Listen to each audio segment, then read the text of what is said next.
মহালয়া আগামী ২রা অক্টোবর ২০২৪ মহালয়া পড়েছে। মহালয়ার দিন অমাবস্যা। প্রায় সারাটি বছর অপেক্ষা করে থাকে প্রতিটি হিন্দু ধর্মের মানুষ এই মহালয়ার দিনটির জন্য। মহালয়া অমাবস্যা সর্বপিতৃ অমাবস্যা নামেও পরিচিত। হিন্দু ধর্মে পূর্বপুরুষদের সম্মান করার জন্য আচার অনুষ্ঠানের জন্য এটি একটি উল্লেখযোগ্য দিন। ২০২৪ সালে এই পিতৃপক্ষের সমাপ্তি চিহ্নিত করছে ২রা অক্টোবর। মূল আচারের মধ্যে রয়েছে পূজা, পিণ্ডদান এবং ব্রাহ্মণ ও পশু পাখিদের খাওয়ানো। নমস্কার বন্ধুরা, আমি প্রিয়াঙ্কা, মামাতোরা লাইফস্টাইলে আরো একটি নতুন ব্লগে আপনাদের সকলকে জানাই অনেক অনেক স্বাগত। আশা করছি আপনারা সবাই ভালো আছেন, সুস্থ আছেন, আর আমরাও ভালো আছি। আগমনের সূচনাকালে আজকে আপনাদের জন্য নিয়ে চলে এসেছি মহালয়ার তারিখ, সময়, আচার, তাৎপর্য, মহালয়ার ইতিহাস, মহালয়ার দিন কি কি করবেন, কি কি করবেন না, সমস্ত কিছু। আর এই বছর মহালয়ার দিনে পড়েছে বছরের দ্বিতীয় সূর্যগ্রহণ। তাই আমি যতটুকুনি তথ্য সংগ্রহ করেছি সবটাই আপনাদের সঙ্গে ভাগ করে নিচ্ছি। মহালয়া অমাবস্যা, যা সর্বপিতৃ অমাবস্যা নামেও পরিচিত, হিন্দু ধর্মে গভীর ধর্মীয় ও আধ্যাত্মিক তাৎপর্য বহন করে চলেছে। এই মহালয়ার দিনটি পূর্বপুরুষের আত্মার শান্তি ও পরিত্রাণের নিশ্চিত করার জন্য বিভিন্ন রকম ভাবে আচার অনুষ্ঠানের জন্য এই দিনটিকে সবচেয়ে পবিত্র দিন হিসেবে বিবেচনা করে হয়ে থাকে। যদিও প্রতিটি অমাবস্যা একজনের পূর্বপুরুষের প্রতি শ্রদ্ধা জানানোর জন্য নিবেদন করা হয়, তবে পিতৃপক্ষের সময় অমাবস্যার বিশেষ গুরুত্ব রয়েছে। ২০২৪ সালে মহালয়া অমাবস্যা ২রা অক্টোবর পিতৃপক্ষের সমাপ্তি এবং মাতৃপক্ষের সূচনার দিন। মহালয়া অমাবস্যার সঠিক তারিখ এবং সময়। অমাবস্যার তিথিটি অক্টোবর ১ ২০২৪ শুরু হয়ে যাচ্ছে ৯টা ৩৯ PM অর্থাৎ রাত্রির, এবং শেষ হচ্ছে তার পরের দিন, তার পরের দিন ৩রা অক্টোবর ২০২৪ রাত্রি ১২টা ১৮ মিনিটে। আচার অনুষ্ঠানের মূল সময় ধার্য করা হয়েছে সকাল ১১টা থেকে ১২টা পর্যন্ত কুপুত মুহূর্ত, তারপরে ১২টা থেকে ১২টা ৪৭ পর্যন্ত রোহিণ মুহূর্ত। দুপুর ১২টা ৪৭ থেকে দুপুর ৩টে ১১ মধ্যবর্তী সময়টিকে এই আচারগুলির জন্য গুরুত্বপূর্ণ বলে মনে করা হচ্ছে। মহালয়া অমাবস্যা, এই বিশেষ অমাবস্যা বিভিন্ন নামে পরিচিত, যেমন সর্বপিতৃ অমাবস্যা, পিতৃমোক্ষ অমাবস্যা এবং পিতৃ অমাবস্যা।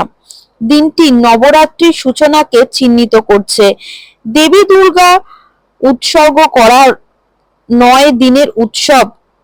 এই দিনে সম্পাদিত আচরণের মধ্যে রয়েছে পূর্বপুরুষদের কাছ থেকে আশীর্বাদ পাওয়ার জন্য পূজা, পিণ্ডদান এবং পিতৃতর্পণ। লোকেরা ব্রাহ্মণদের তাদের বাড়িতে আমন্ত্রণ জানিয়ে বিভিন্ন রকম খাদ্য, বস্ত্র সরবরাহ করে এবং নৈবেদ্য নিবেদন করেন। মহালয়ার অমাবস্যা বিভিন্ন রকম আচরণ রয়েছে। আচার যেগুলি রয়েছে সেগুলি হলো, সাধারণত মহালয়া অমাবস্যা, যা সর্বপিতৃ অমাবস্যা, অনুসৃত আচারের মধ্যে রয়েছে পবিত্র স্নানের জন্য তাড়াতাড়ি ঘুম থেকে ওঠা এবং ঘর বাড়ি পরিষ্কার করা, ভগবান সূর্যের কাছে প্রার্থনা করা, সাত্বিক খাবার তৈরি করা এবং ব্রাহ্মণদের আমন্ত্রণ জানানো। পরিবারের সদস্যরা, বিশেষ করে পুরুষেরা, আমন্ত্রিত ব্রাহ্মণদেরকে সাহায্য তর্পণ অনুষ্ঠান করেন। এই দিনে গরু, কুকুর, পিঁপড়ে কে খাওয়ানোর রেওয়াজও চলে আসছে যুগ যুগ ধরে। পুজোর পর পরিবারের পুরুষ সদস্যরা ব্রাহ্মণকে অন্ন, বস্ত্র ও দক্ষিণা দান করে থাকেন। ব্রাহ্মণ খাওয়ানোর পরেই পরিবারের সদস্যরা খাবারে অংশগ্রহণ নিয়ে থাকে। কিছু বিশেষ টোটকা রয়েছে যা মহালয়ার দিন মেনে চলতে পারলে উপকার পাওয়া যায়, এতে মা দুর্গা প্রসন্ন হয়। আবার এমন কিছু কাজ রয়েছে যা এই দিন একেবারেই করা উচিত নয়। 2রা অক্টোবর 2024 মহালয় বুধবার পড়েছে। মহালয় পিতৃপক্ষে অবসান হয়ে দেবীপক্ষের সূচনা হয় এই দিনে, তাই এই দিনটির বিশেষ গুরুত্ব রয়েছে শাস্ত্রে। জ্যোতিষশাস্ত্র মতে এই দিন কিছু টোটকা যদি মেনে চলতে পারেন তাহলে আপনাদের ভাগ্যের হাল ফিরতে পারে। কিছু বিশেষ টোটকা রয়েছে যা মেনে চলতে পারলে খুব উপকারী পাওয়া যেতে পারে। আবার এমন কিছু কাজ রয়েছে যা এই দিন একেবারেই করা উচিত না। চলুন আসুন দেখা যাক কি কি কাজ করলে আপনারা শুভ ফল লাভ করতে পারবেন। 1 নম্বর, মহালয়ার দিন যদি সম্ভব হয় তাহলে বাড়িতে 5 জন কিংবা 7 জন পুরোহিতদের সেবা করুন। এছাড়া বাড়িতে শিশুদের খাবার খাওয়াতে পারেন, সেটাও শুভ বলে মনে করা হয়। দ্বিতীয়, এই দিন যে কোনো পশু পাখিকে খাবার দান করতে পারেন, এটিও শুভ বলে মনে করা হয়। তৃতীয়, মহালয়ার দিন পূর্বপুরুষদের উদ্দেশ্যে একটা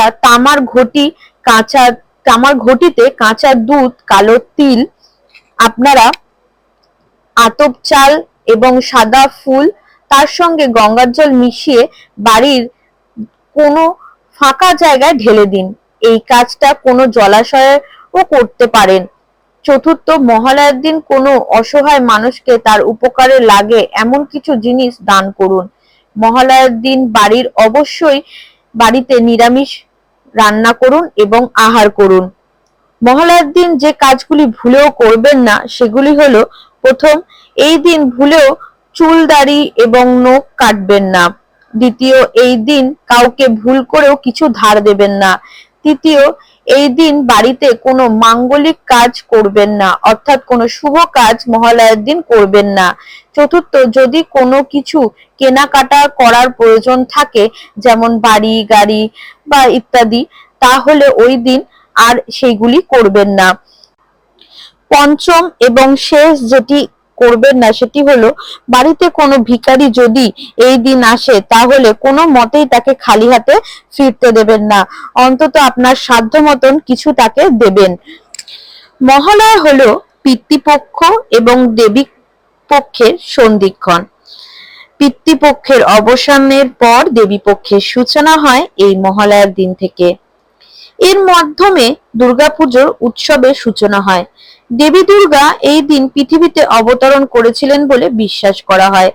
বাঙালিরা ঐতিহ্যগতভাবে দেবী মাহাত্ম্যম স্তোত্র থেকে স্তোত্র পাঠ করতে মহালয়ার দিন খুব ভোরবেলায় ঘুম থেকে উঠে পড়ে। মহিষাসুর মর্দিনী নামে পরিচিত গান এবং মন্ত্রগুলি শোনার জন্য প্রত্যেকটি বাঙালির পরিবার ভোরবেলায় ঘুম থেকে উঠে পড়ে। যেন একটি আবেগ জড়িয়ে আছে কোথাও এই দুর্গাপুজোর মহালয়ার সঙ্গে। এটি দেবী দুর্গার জন্ম এবং অসুর রাজা মহিষাসুরের ওপর তার চূড়ান্ত বিজয়ের বর্ণনা দেয়। পিতৃপক্ষে প্রয়াত পূর্বপুরুষদের আত্মার শান্তি কামনা করে জল দান বা তর্পণ করা হয়। এই পরলোকগত পূর্বপুরুষদের শ্রদ্ধা জানানো হয় এই বিশেষ মহালয়ার দিনে। কিংবদন্তি অনুসারে প্রলয়কালে পৃথিবী এক বিরাট কারণ সমুদ্রে পরিণত হলে শ্রীবিষ্ণু সেই সমুদ্রের ওপর অনন্তনাগকে সজ্জা করে যোগনিদ্রায় মগ্ন হন।